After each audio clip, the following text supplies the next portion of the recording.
Hello बच्चों, आदर्श की पाठशाला में आपका फिर से स्वागत है। आज हम लोग देखेंगे 11.1 का क्वेश्चन नंबर फर्स्ट। ध्यान से देखिएगा और इसको समझने की अच्छे से कोशिश कीजिएगा।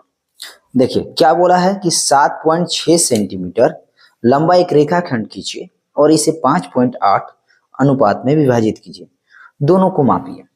चलिए तो स्केल की मदद से हम लोग सबसे पहले 7.6 सेंटीमीटर का एक लाइन ड्रॉ करते हैं, खींचते हैं।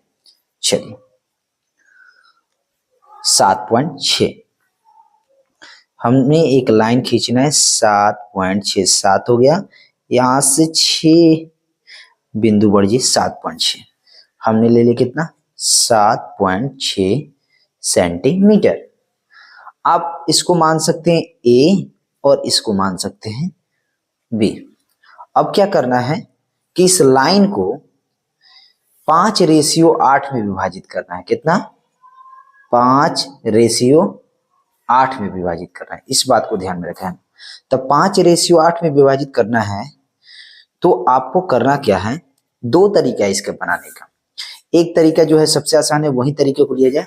यहां से क्या करेंगे कि न्यून कोण पर एक रेखा का निर्माण करेंगे। न्यून कोण पर तो हमारे देखने से सबसे अच्छा है कि हम 60 डिग्री लेकर चलें इधर से, और एक बनाएंगे नीचे की तरफ, इधर से नीचे की तरफ।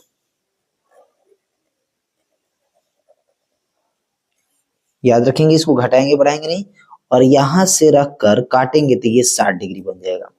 फिर आपको इसमें इसमें आप यहां से रखकर और काटेंगे तो ये आपका कितना बन जाएगा जी, 60 डिग्री बन जाएगा।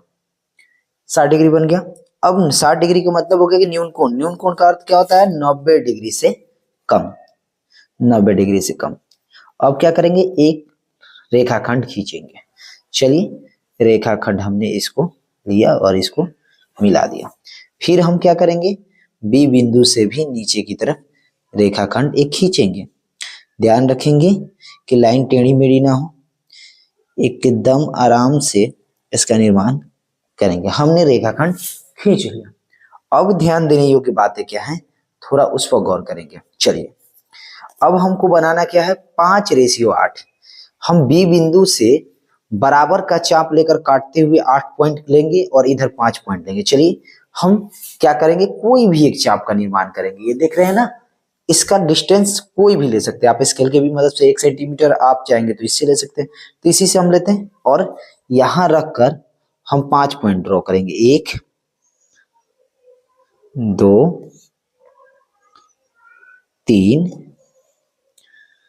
4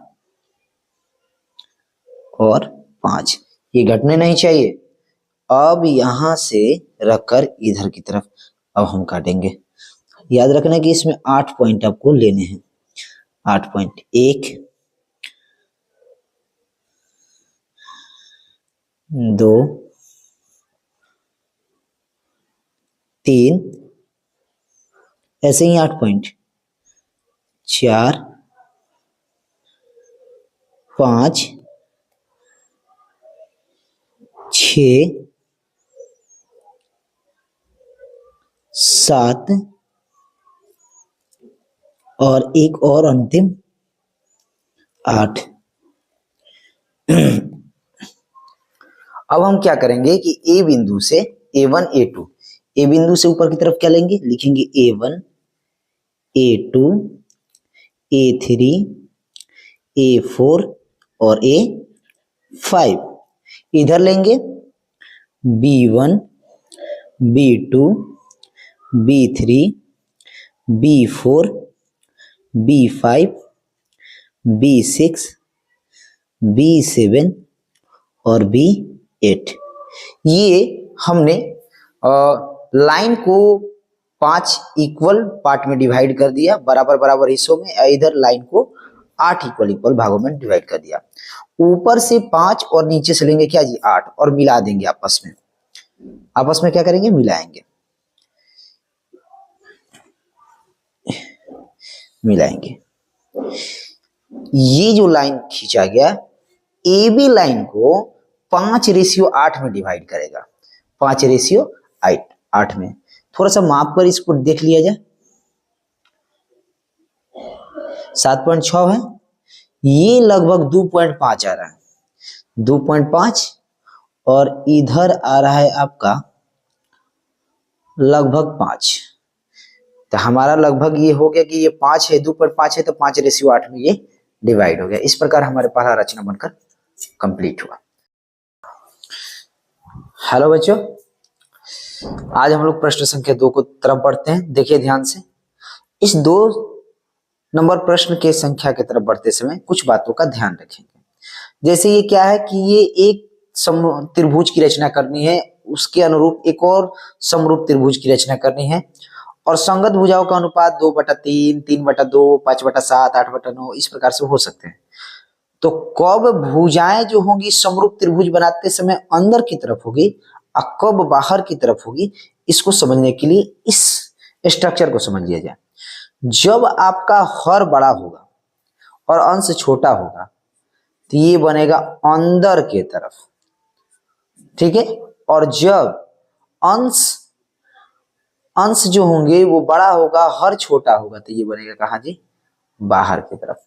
अब जैसे जैसे हम समझाएंगे इस आपके क्वेश्चन में, वैसे वैसे आपको समझ में आ जाएगा कि अंदर और बाहर का मतलब क्या है। चलिए और ध्यान से समझते हैं हम लोग। देखिए इस रचना में एक चीज का तो खास ध्यान देना है आपको, और वो क्या देना है, थोड़ा सा इसको हम लोग ध्यान से समझते हैं। देखिए सबसे पहले बोला है कि अब नीचे की तरफ जो लाइन ड्रॉ करेंगे वो 4 सेंटीमीटर होगा सर, कि 5 की 6 सेंटीमीटर। तो हम क्या करेंगे, इसको देखेंगे कि 2/3 गुनी पूछा है, तो 2/3 गुनी पूछा है, तो हम क्या करेंगे कि 6 से अगर कटाएंगे तो आराम से ये कट जाएगा 3 के पहाड़ा में, तो हम 6 सेंटीमीटर ले लेंगे। आप जो भी ले सकते हैं, आपकी मर्जी है। हम सबसे पहले क्या करेंगे, 6 सेंटीमीटर का एक लाइन खींचेंगे। हमने 6 सेंटीमीटर का एक लाइन ड्रॉ किया, 6 सेंटीमीटर। 6 सेंटीमीटर का लाइन ड्रॉ करने के बाद यहाँ पर लिख देंगे 6 सेंटीमीटर। इसका कुछ नाम भी दे सकते हैं, जैसे दे सकते हैं BC। चलिए BC हो गया हमारा। अब क्या बोल रहा है जी कि BC है तो कोई 5 सेंटीमीटर लेना पड़ेगा, एक 4 सेंटीमीटर लेना पड़ेगा। तो हम 4 सेंटीमीटर को लेकर B से ऊपर की तरफ चाप काट देते हैं, क्योंकि अब त्रिभुज कहाँ बनेगा कहाँ नहीं ये तो नहीं जानते हैं, उसकी भुजाओं का माप लेना जरूरी है, बाद में सब मिला दिया जाएगा। तो हम लेंगे कितना, 4 सेंटीमीटर का चाप लेने के लिए बताया था। स्केल की मदद से हम लोग आराम से 4 सेंटीमीटर ले लिया जाएगा। ये हमारा 4 सेंटीमीटर हो गया।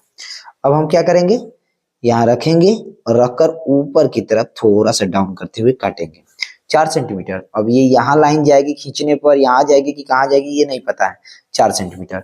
अब C से एक 5 सेंटीमीटर का निर्माण कर लेते हैं, C बिंदु से कितना, 5 सेंटीमीटर। फिर ऐसे रखेंगे, 5 सेंटीमीटर की माप करेंगे, और माप हमने कर लिया, और यहां से रखकर हम क्या करेंगे, ऊपर की तरफ काटेंगे। देखिए ये कहाँ आ रहा है, फिर से इसको मापना पड़ेगा। माप कर हम लोग क्या करेंगे जी कि ये हम लोग काट देंगे। देखिए अब ये जो कटा, इस लाइन को क्या करेंगे, हम लोग मिला देंगे। चलिए खास ध्यान रखेंगे इसका कि लाइन एकदम एक्यूरेट मिलनी चाहिए। अगर इधर उधर होगी तो बन तो जाएगा, लेकिन वो क्लियर डाटा तैयार नहीं होगा जो आप समझ रहे हैं एग्जाम के लिए। अब क्या करेंगे हम इसमें, तो ये हमारा कौन सा पॉइंट मिल गया, ए पॉइंट। ध्यान देते चलेंगे इस पर, ए पॉइंट हमारा। अब क्या बोल रहा है कि फिर इसके समरूप एक अन्य त्रिभुज की रचना कीजिए। भुजाएं दिए गए त्रिभुज की संगत भुजाओं के 2/3 गुनी। हम यहाँ से क्या करेंगे कि कोई भी एक न्यून कोण खींच लेंगे। आप 60 डिग्री का माप लेकर भी खींच सकते हैं, और आप ऐसे भी खींच सकते हैं, आपकी मर्जी है, आप ऐसे भी खींच सकते हैं। हम ऐसे ही खींच लेते हैं, न्यून कोण खींचना ही है तो इसमें मापने की कोई जरूरत नहीं है, आप खींच सकते हैं। अगर माप कर भी करते हैं तो वो भी बढ़िया है। ये हमने एक लाइन खींच लिया। अब हम क्या करेंगे, इक्वल चाप लेकर हम 3 पार्ट में डिवाइड करेंगे। देखेंगे ज्यादांश क्या है हमारा, 3 है, हम इसको क्या करेंगे, 3 पार्ट में डिवाइड करेंगे, इक्वल पार्ट में, 3 इक्वल पार्ट में। चलिए तो ठीक है, एक पार्ट, 2 पार्ट और 3 पार्ट। अब क्या करेंगे कि अब हम इस लाइन को, यानी इसको एक नामकरण पहले कर देते हैं। चलिए, B1, B2 और B3। अब ये बिंदु B3 जो है वो C से मिलाएंगे, C से हमने मिला लिया। अब यहां से महत्वपूर्ण कार्य शुरू होता है, एकाग्रता के साथ करनी है। अब क्या करना है, सबसे पहले हम क्या करेंगे, कोई एक चाप ले लेंगे, छोटा सा, ठीक है। लेकर हम क्या करेंगे, यहां रखेंगे और रखकर हम चाप को ड्रॉ करेंगे, ठीक है। हमने ले लिया। अब क्या करेंगे कि फिर 2 पर, अब 2 पर क्यों, क्योंकि ऊपर वाला अंश 2 है हमारा, तो 2 ले लेंगे। 2 लेकर इधर भी हम क्या करेंगे, ड्रॉ करेंगे। अब जितना एंगल इसका है उतना एंगल इसका होना चाहिए, तो इसके लिए हम क्या करेंगे कि माप लेंगे ध्यान से। कैसे, ऐसे एक लोहा वाला हिस्सा और ये वाले हिस्से को रखकर माप लेंगे। चलिए, हमने रखकर माप लिया लगभग। अब क्या करेंगे, यहां भी रखेंगे और यहां भी रखकर ऐसे काट देंगे,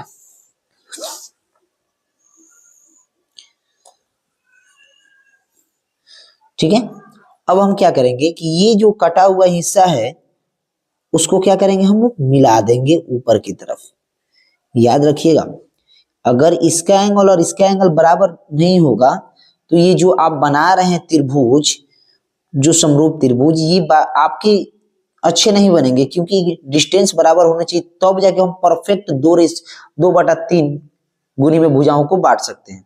चलिए, अब वैसा ही कार्य ऊपर की तरफ करने के, ये लोहा वाला हिस्सा लेंगे और लेकर इसको क्या करेंगे, बस ऐसे कर देंगे, खींच देंगे और फिर यहां पर रखकर क्या करेंगे, खींच देंगे, कर दिए। अब इसका माप करेंगे, लोहा वाला हिस्सा यहाँ और आपका पॉइंट हिस्सा यहाँ, माप लिए, एंगल मापा गया हमारा।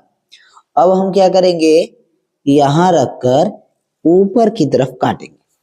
ये काटने के बाद अब हमारा एक क्या मिल गया जी, एंगल मिल गया। जितना एंगल सी का था उतना ही एंगल यहाँ पर, क्योंकि समरूपता में हम लोग पढ़े हैं कि एंगल इक्वल होने चाहिए, साइड इक्वल होने चाहिए, समान अनुपात में होने चाहिए, तभी होते हैं। ये हमारा जो बनकर तैयार हुआ। अब ये ए है और ये क्या है जी, हमारा ए डैश।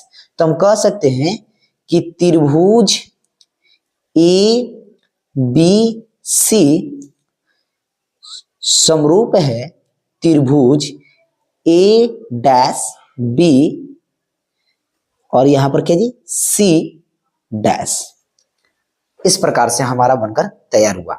अब सुनिए ध्यान से, हमारा 2/3 क्या था, गुनी था। अब 2/3 गुनी था तो इसका थोड़ा सा हम माप कर लेते हैं।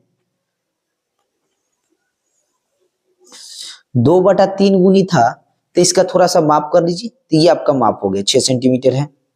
2 और 3 की माप हमारी इस प्रकार से हुई। अब एक थोड़ा सा पॉइंट और समझिए, ये हमने मापा। अब इसमें समझने वाली बात है कि ये हमने अंदर की तरफ बनाया, तो जो अंदर वाली बात बोल रहे थे ये समरूप बनाने के लिए, वो तभी अंदर की तरफ बनेगा जब हर आपका बड़ा होगा। और बाहर की तरफ, जैसे मान लीजिए कोई हमने रचना बना रहे हैं तो ये सी पर है, तो ये अगर यहां से एक लाइन हम बाहर की तरफ खींचेंगे और उससे वहां का निर्माण करेंगे अंदर वाले एंगल को मापते हुए, तब हमारा हर छोटा होगा और अंश बड़ा होगा। चलिए, आई होप आप लोग को समझ में आ गया होगा। अब के लिए बस इतना ही, मिलते हैं नेक्स्ट वीडियो में। जय हिंद।